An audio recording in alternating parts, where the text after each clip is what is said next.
E hoje, de manhã, teve reunião entre os governadores de todo o país com o presidente da República. A reunião foi por videoconferência e os governadores cobraram do governo federal a liberação de recursos de socorro aos estados e também aos municípios.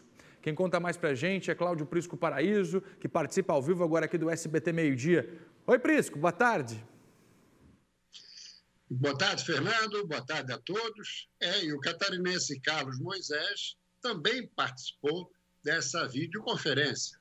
Desta vez não tivemos aí um presidente agressivo confrontando com alguns governadores, inclusive o bate-papo foi muito amistoso com o próprio governador de São Paulo, João Dória, e inclusive ao lado do presidente, os presidentes da Câmara, Rodrigo Maia, e do Senado, Davi Alcolumbre, também se manifestaram.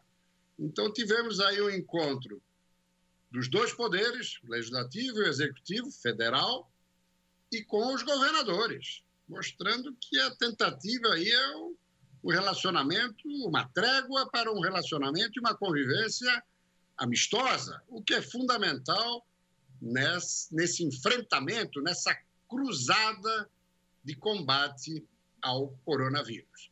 E o presidente foi muito claro. Ele tem condições, já desde o dia 6 ou 7 de maio, de sancionar ou vetar, ou sancionar com alguns vetos, o projeto aprovado na Câmara e no Senado de socorro a estados e municípios. Vai ficar aí em torno de 60 bilhões de reais. Mas tem um ponto em que o presidente precisa vetar e o fará, com os aplausos de todos os brasileiros, evidentemente, que é o congelamento dos servidores federais, estaduais e municipais, no seu salário, até 31 de dezembro de 2021. Não se cogita, evidentemente, de aumento desse funcionalismo. Era só o que faltava.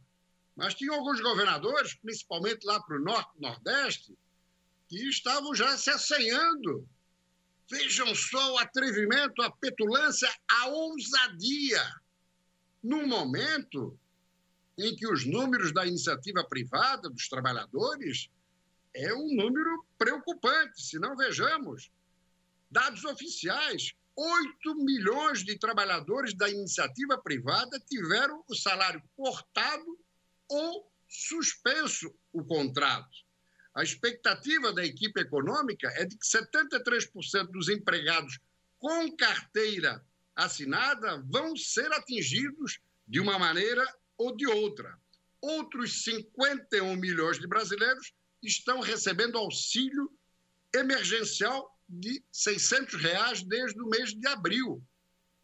Seriam por 3 meses, abril, maio e junho. Agora está havendo uma negociação, porque a própria Facisc, aqui de Santa Catarina, pilotada por Jones Zulauf, fez um levantamento e esses R$ 600 aí estão cobrindo pouco menos de 1/3 dos custos de brasileiros, no caso catarinenses, desempregados ou mesmo informais, sem ocupação, ou aqueles que tiveram seus salários reduzidos. Está cobrindo 1/3. Então, a ideia é esticar por mais 2, 3 meses. Ingressar também em julho, agosto, quem sabe setembro. Só que Paulo Guedes já sinalizou, olha, repetindo o valor de 600 é impossível. Podemos ir até setembro, mas em R$ 200, totalizando os 600 que hoje equivalem a um mês, nesses 3 primeiros meses de apoio. E ele lembra que o Bolsa Família fica nos R$ 200 e que o Estado não tem suporte fiscal para mais 3 meses de R$ 600, que, segundo a Facisc, já não é suficiente. Por isso, uma demonstração clara de que, evidentemente, os servidores têm que abrir mão de qualquer reajuste até o final do ano que vem, para que as contas possam também se organizarem, não apenas na União, mas também nos estados. Essa que é a grande realidade. Então, a notícia é boa hoje, porque estamos tendo aí uma espécie de armistício entre o presidente da República e os chefes dos dois poderes, Senado e Câmara, e também com os próprios governadores.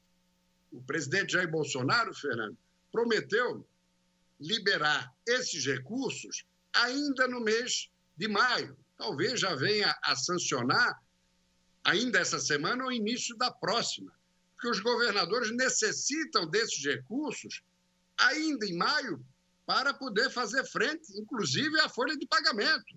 Não estamos nem falando aí em quitação com fornecedores, pagamento de dívidas, se bem que a pública está suspensa por um período junto à União, mas os próprios governadores e prefeitos também querem o veto naquilo que foi aprovado no Congresso, que faz com que eles se sintam, governadores e prefeitos, desobrigados de pagarem os seus valores mensais junto a organismos internacionais que geraram financiamento a estados e municípios, bem como bancos privados, porque isso também não interessa a prefeitos e prefeitos e governadores, na medida que esses recursos são fundamentais também para o funcionamento da máquina. Então, se busca aí uma convergência, o que é absolutamente fundamental nesse momento de enfrentamento do coronavírus. Vamos agora aguardar. O presidente deve estar votando imediatamente, mas pediu o apoio dos governadores para que seu veto a esse congelamento, por exemplo, do salário dos funcionários públicos de todo o país, federais, estaduais e municipais, esse veto não seja derrubado pelo Congresso. Para isso, os governadores têm que atuar junto às suas respectivas bancadas. Meu caro Fernando.